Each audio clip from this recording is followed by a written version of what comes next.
کوتاہی، بیماری جو بھی کہہ لیں، کہ جو ہر انسان میں آج معاشرے میں پائی جاتی ہے، جو تھوڑی سی مجھ میں بھی پائی جاتی ہوگی، تھوڑی سی آپ میں بھی پائی جاتی ہوگی، اللہ ماشاءاللہ کوئی انسان اس کوتاہی، اس بیماری سے بچ سکا ہو۔ اللہ ہم سب کو اس بیماری سے بچائے۔ وہ بیماری کیا ہے؟ وہ بیماری حسد ہے۔ حسد کی تعریف کرتے ہیں کہ حسد کسے کہتے ہیں؟ کسی کے پاس کوئی نعمت ہو، اس سے جلنا اور یہ تمنا کرنا کہ اللہ یہ نعمت اس سے لے لے اور مجھے دے دے، اس کو کہتے ہیں حسد۔ کہ کسی کے پاس کوئی نعمت ہے، اللہ نے کسی کو علم دیا ہے، کسی کو مال دیا ہے، کسی کو دولت دی ہے، کسی کو حسن دیا ہے، اب حاسد جو حسد کرنے والا ہے وہ یہ جل رہا ہے کہ اللہ نے اس کو یہ نعمت کیوں دی ہے، وہ یہ تمنا کرتا ہے کہ اللہ اس سے یہ نعمت لے کے اللہ مجھے دے دے، اسے حسد کہتے ہیں۔ اس کی دو قسمیں ہیں، ایک وہ کہ حاسد، حسد کرنے والا شخص وہ یہ تمنا کرے کہ اللہ نے جو اسے یہ نعمت دی ہے، اللہ اس سے یہ نعمت لے لے، مجھے ملے یا نہ ملے لیکن اللہ اس سے یہ نعمت چھین لے۔ یہ بڑی مذموم قسم ہے، بڑی گندی قسم ہے کہ ایک شخص خود یہ نعمت نہیں چاہ رہا لیکن اس کے اندر اتنا حسد بھرا ہے کہ وہ کہتا ہے کہ اللہ اس سے بھی یہ نعمت چھین لے۔ اسی طرح دوسری قسم کہ انسان یہ حاسد کسی دوسرے کی نعمت پر یہ کرے کہ اس سے نعمت لے کے اللہ مجھے دے دے، یہ ایمان کی کمزوری کی علامت ہے۔ جو شخص یہ چاہتا ہے اس کے ایمان میں کمزوری ہے، اور پھر اس کے ایمان میں کمزوری ہوتی ہے کیونکہ لازماً کہ اللہ کے پاس کمی ہے، اللہ اسے دے سکتا ہے کہ اللہ تمہیں نہیں دے سکتا، وہ اللہ تو ہر چیز پر قادر ہے۔ جو اللہ اسے دے سکتا ہے، اسی جگہ تم یہ بھی کہہ سکتے ہو کہ اللہ تو نے اسے یہ نعمت دی، اللہ مجھے بھی یہ نعمت دے۔ یہ حسد کی دو قسمیں ہیں۔ نبی علیہ السلام کی حدیث ہے کہ دب الیکم داء الامم قبلکم، کہ سابقہ امتوں میں جو بیماری پائی جاتی تھی، مجھے ڈر ہے کہ میری امت میں بھی وہ بیماری نہ آئے۔ دب الیکم داء الامم قبلکم، مجھے ڈر ہے کہ میری امت میں بھی یہ سابقہ امتوں کی بیماری پائی جائے گی۔ وہ بیماری کیا ہے؟ بڑی خطرناک بیماری ہے، الحسد والبغضاء، کہ حسد اور بغض جو آج ساری انسانیت میں پایا جاتا ہے، اتنی خطرناک بیماری ہے، یہ سیدھا انسان کے دل پہ جاتی ہے۔ کچھ جسمانی بیماریاں ہوتی ہیں، وہ اگر انسان کے دل پہ پہنچ جائے تو انسان کو اٹیک ہوتا ہے، انسان فوت ہو جاتا ہے۔ یہ ایسی بیماری ہے، یہ انسان کے دل پہ پہنچتی ہے اور دل میں پہنچ پہ انسان کے ایمان کو نکال دیتی ہے۔ نبی علیہ السلام کی حدیث ہے لا یجتمعان فی قلب عبد الایمان والحسد، کہ یہ دو چیزیں کسی انسان کے دل میں جمع نہیں ہو سکتی۔ وہ دونوں میں سے کیا ہے؟ دونوں، ایک ایمان اور حسد۔ حسد آئے گا، ایمان دل سے نکل جائے گا۔ ایمان ہوگا، حسد نہیں آ سکتا۔ آج یہ انسان دیکھے کہ اگر میرے اندر کوئی ایسی کوتاہی پائی جا رہی ہے کہ جس میں حسد پایا جاتا ہے تو سمجھ لے کہ اس کے دل میں ایمان نہیں۔ نبی علیہ السلام کی حدیث ہے ہی الحالقہ، یہ مونت دینے والی، یہ اس طرح ہے، اس طرح سمجھ، بلیڈ سمجھتے ہیں جو نائی کے پاس ہوتی ہے، جو سر پہ لگاتا ہے تو سر کو گنجا کر دیتا، جڑ سے بال کو خیر دیتا ہے۔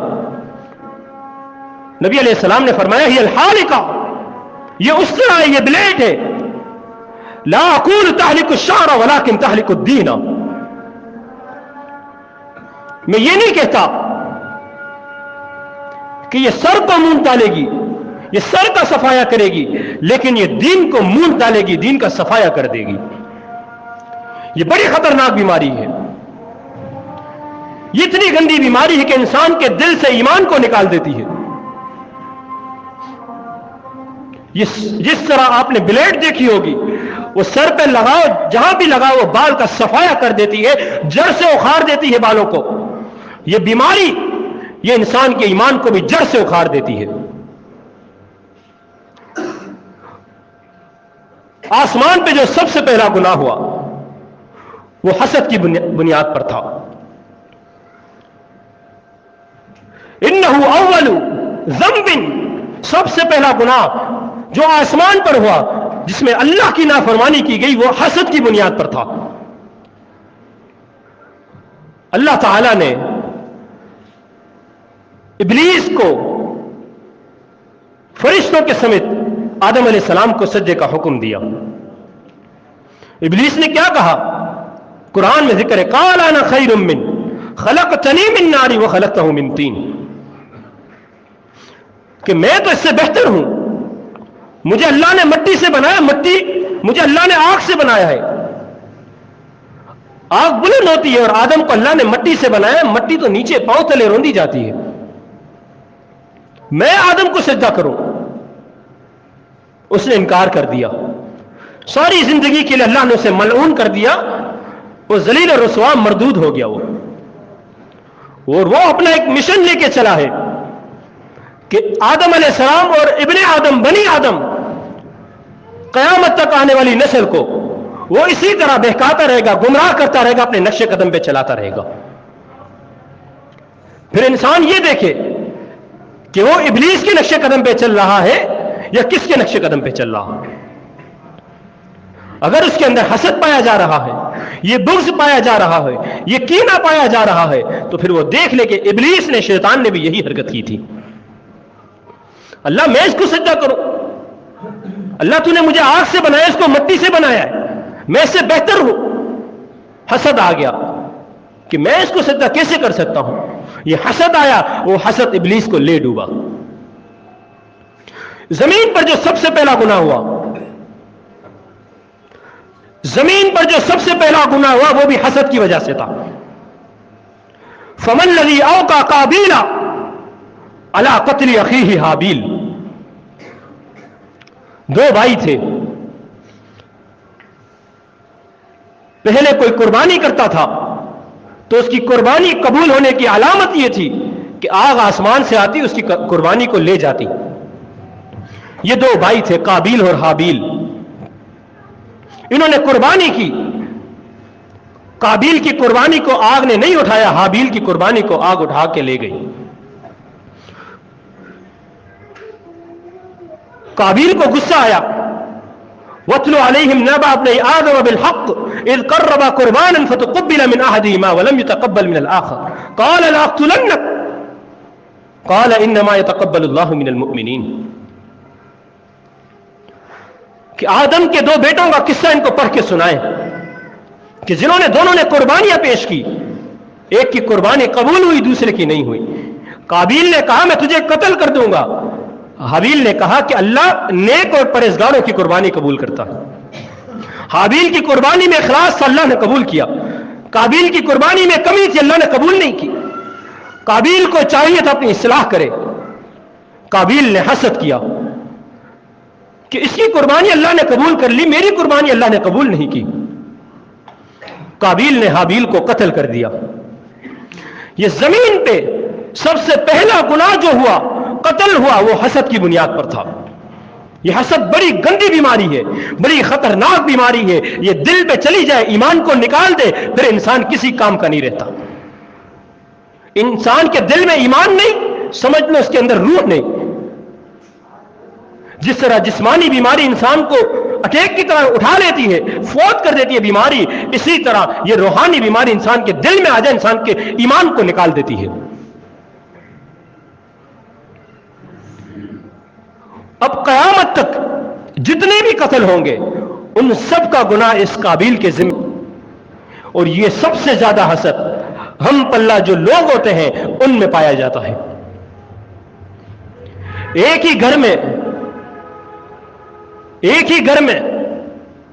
دو بھائی ہیں، ان کی بیویاں ہیں، ان کے درمیان بھی حسد ہے. ایک ہی گھر میں ایک ساس ایک بہو ہے، ان کے درمیان بھی حسد ہے. ایک ہی گھر میں ایک نند ہے، ان کے درمیان حسد ہے. یہ آپس میں گھروں میں اتنا حسد کیوں بڑا ہوا ہے؟ کیوں کہ آپ نے اپنے گھروں میں کیا تربیت نہیں کی؟ ہم نے اپنے گھر میں یہ نہیں سنایا کہ یہ حسد انسان کو تباہ کر دے گا. آج ہماری حالت دیکھ لیں کہ دو چیزیں دل میں جمع نہیں ہو سکتی. ایک چیز رہے گی لا یجتمعان فی قلب عبد الایمان والحسد، یا ایمان رہے گا یا حسد رہے گا. اب ہمارے اوپر ہے کہ میں اور آپ ایمان کو دل میں رکھتے ہیں یا حسد کو رکھتے ہیں. دونوں چیزیں نہیں رہ سکتی. تو یہ اپنے گھروں سے اس حسد کو ختم کریں، محبت کو پھیلائیے. یہ بغض، یہ کینہ، یہ حسد، یہ انسان کو فائدہ نہیں دیتا.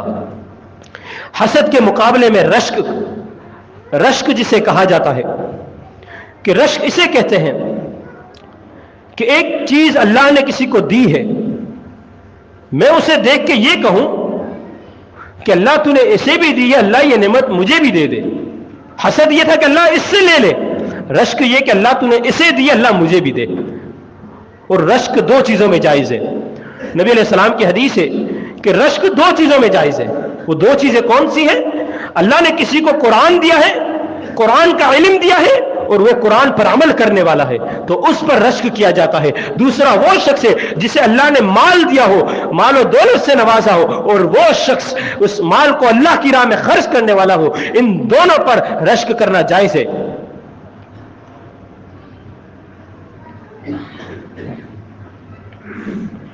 امام حسن بصری رحمہ اللہ کا قول ہے کہ ما رأیت ظالما اشبہ من المظلوم من الحاسد،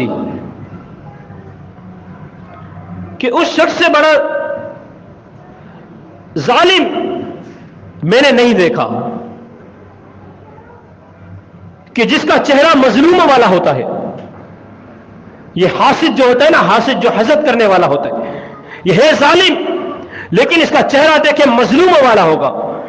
یہ اندر ہی اندر کر رہا ہوگا، اندر ہی اندر مر رہا ہوگا کہ اللہ اس سے نعمت کیوں نہیں لے رہا، اللہ اس سے یہ نعمت لے لے، اللہ اس سے یہ علم لے لے، اللہ اس سے یہ دولت لے لے، اللہ اس سے یہ مال لے لے، اللہ اس سے یہ حسن لے لے. یہ ہے ظالم لیکن اندر ہی اندر کر رہا ہے، اس کا چہرہ مظلوموں والا ہے. اور نبی علیہ السلام کی ایک اور حدیث ہے کہ دنیا کہ میری امت اس وقت تک خیر پر رہے گی، یہ لوگ اس وقت تک خیر پر رہیں گے کہ جب تک یہ آپس میں حسد نہ کریں. اگر حسد آ گیا، بغض آ گیا، کینہ آ گیا تو یہ خیر پر کبھی نہیں رہ سکتے. آج انسان اپنی زندگی کا محاسبہ کرے، اپنے آپ کو دیکھے، اپنے گریبان میں جھانکے کہ اس کے دل میں ایمان ہے یا حسد ہے.